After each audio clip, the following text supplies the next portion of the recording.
जय जगन्नाथ। आज आम एपिसोड रे प्राणायाम विषय आलोचना करिबा।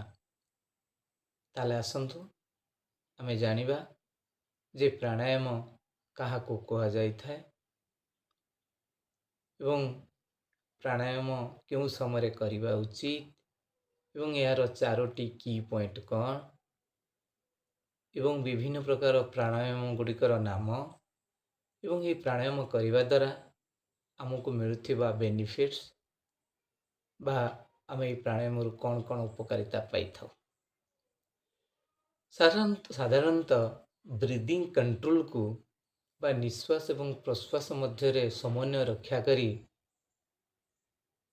आमर शरीर को सुस्थ रखा को ही प्राणायाम कहा जाय थाए। प्राणायाम साधारणतः प्रत्येक सकाळे खाली पेटरे करवा उचित, संध्या बेले मध्य करा जाय पारिबो। एवं ये प्राणायाम रो चारोटी की पॉइंट हला। प्रथम हला पूरक बा इनहेलेशन बा जोटा को आमे कहू प्रश्वास। द्वितीय हला रेचक बा एक्सहालेशन बा जोटा को आमे निश्वास बोली कहू। तृतीय हला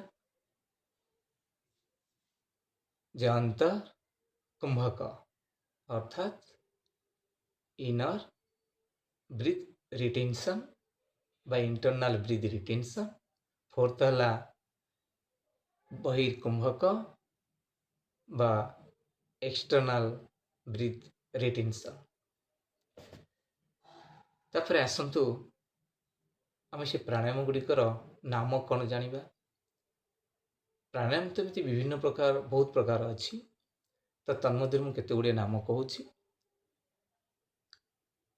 जमती कि नाड़ी शोधन प्राणायाम बा अनुलोम विलोम, कपालभाति प्राणायाम, उज्जयी प्राणायाम, भस्त्रिका प्राणायाम, शीतली प्राणायाम, शीतकरी प्राणायाम, सूर्यभेद प्राणायाम, भ्रमरी प्राणायाम।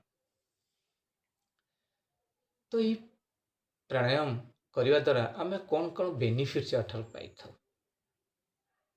आम अधिक गुरुत्वपूर्ण। आम प्राणायाम करने द्वारा साधारणतः आमर मन शांत रहे एवं आमर मेमोरी पावर बढ़े बा डेभलप हुए। आमर इंटरनल ऑर्गन जमती कि kidney, spleen, heart, liver, lungs एमानकर कैपेसिटी पावर वृद्धि पाई थाए जे कि माने बहुत भल फंक्शन करि पारंती एवं सुस्थ रहंती। आमर प्राणायाम साधारणतः लंग्स को बहुत मजबूत करि थाए। ता सहित आमर इम्यूनिटी बा इम्यून पावर मध्य डेभलप हुए, जोटा को कहते रोग प्रतिरोधक शक्ति। ता सहित बहुत लोकंकर जानिथिबे आजिकल इन्सोमनिया होउची बा निद्राहीनता, जोटा कि स्लीप डिसऑर्डर होउची, भल कि रात्रि निद हेउ नाही। तो यदि आम प्राणायाम करिबा ताले हमको सुनिद्रा हेबो एवं बॉडी रे ब्लड सर्कुलेशन मध्य भल भाव हेबो। ऑक्सीजन रो सर्कुलेशन भल होई समस्त टिश्यू पाखरे सहज रे पहुंच परिबो, जा फल रे हमर टिश्यू बा सेल बा ऑर्गन एमाने सब सुस्थ रहिबे। एवं ता सहित हमर हाइपर टेंशन आजिकल आपण माने जानिथिबे बहुत लोकंकर ब्लड प्रेशर अधिक रहउची। तो जदि हम प्रतिदिन प्राणायाम करिबा ताले ब्लड प्रेशर मध्य नॉर्मल रेंज को चली आसीबो। ता सहित सबुठार जोटा इंपोर्टेंट हला हमर नर्वस सिस्टम।